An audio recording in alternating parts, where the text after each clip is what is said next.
पूरा मेरा रहता था, डायग्राम रहता था कि रियत वाली ऐसे है, ये इतना में शुरू हुआ, ये इतना में, ये इस जगह पे, इनफैक्ट इंडिया का मैप बना के मैं दिखा देती थी कि रियत वाली मुंबई में है, वो एल्फिस्टाइन लाए, उसके बाद फिर नीचे साउथ में मद्रास में है, वो ये आदमी लेकर आए, फिर मैप बना के डाल देती थी। और इस ईस्वी में आया, इस ईस्वी में आया, ये इसका ये कारण था, ये था, इसका इम्पैक्ट ये हुआ। तो मेरे जो मतलब मैं अगर यूपीएससी मुझे जेपीएससी मुझे अलाउ करेगी तो मैं शेयर करूँगी वो कॉपी।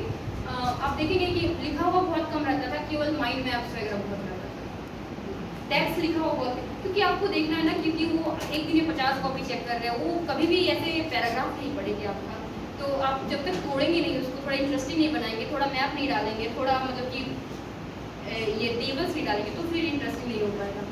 मैम इंटरव्यू के बारे में बताइए, क्योंकि उसका जहाँ तक मुझे पता कोई डिफाइंड सिलेबस तो नहीं होता है, इसीलिए सबसे इजी रहता है कि बहुत इजी है इंटरव्यू। आपके पर्सनल लाइफ से भी क्वेश्चन पूछ सकते हैं, क्योंकि आपके लिए ये किया, आपके लिए क्यों कर रहे हैं, तो ये सब भी पूछा जाता है उसको। थैंकफुली वो लोग को ऑक्सफोर्ड के बारे में नहीं पता था, क्योंकि डालना नहीं रहता है, मतलब केवल मास्टर्स तो मांगते नहीं है वो लोग, केवल मांगते हैं बैचलर्स मांगते हैं। तो वो लोग सारा इंटरव्यू बांग्लादेश के में फोकस कर दिए थे। आई थिंक वो लोग पहले से क्वेश्चन बना के रखे थे मेरे लिए।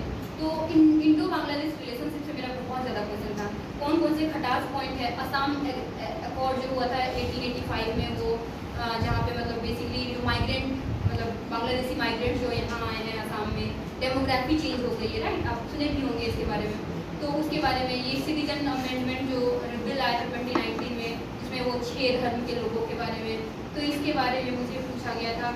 जो बांग्लादेश और इंडिया के बीच में खटास पॉइंट है पानी को लेकर, तो उसमें पूछा गया था, उसमें एक स्टैटिक क्वेश्चन में पूछा गया था कि बांग्लादेश को गंगा को बांग्लादेश में क्या कहते हैं। तो मैं बता दी कि पद्दो रिवर कहते हैं, हिंदी से पद्मा कहते हैं, और बाकी जब मिल जाती तो मेघना कहते हैं, क्योंकि सच में मेघना हो जाती है। इंटरव्यू में आपका लैंग्वेज क्या था? लैंग्वेज दोनों मिक्स था, मतलब मैं कहीं कहीं हिंदी यूज कर रही थी और कहीं कहीं इंग्लिश। मोस्टली मैं डाली इंग्लिश थी, क्योंकि मैं थोड़ा ज़्यादा कंफर्टेबल हूँ एकेडमिक वाइज इंग्लिश में बात करने में, क्योंकि मेरा बैकग्राउंड थोड़ा इंग्लिश वाला ही रहा है। लेकिन वो लोग हिंदी इंग्लिश दोनों से पूछ रहे थे और दोनों में मैं आंसर कर रही थी। एक क्वेश्चन पूछे थे, मेरा बैकग्राउंड इन्वायरमेंटल साइंस रहा है, तो वो बोले थे एक बड़ा तालाब है, उसको कैसे साफ करेगी।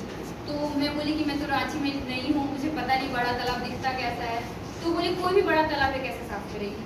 तो वो फिर मैं बता दी कि सर ऐसे ऐसे, मतलब कि वो बेसिकली है एक्सपेक्ट कर रहे थे फाइटो रिमेडिएशन, माइक्रो रिमेडिएशन होता है ना, जो लोग मतलब कि माइक्रो ऑर्गेनिज्म का यूज करके हम लोग जब सारे पोल्यूटेंट्स को हटाते हैं, वो एक्सपेक्ट कर रहे थे।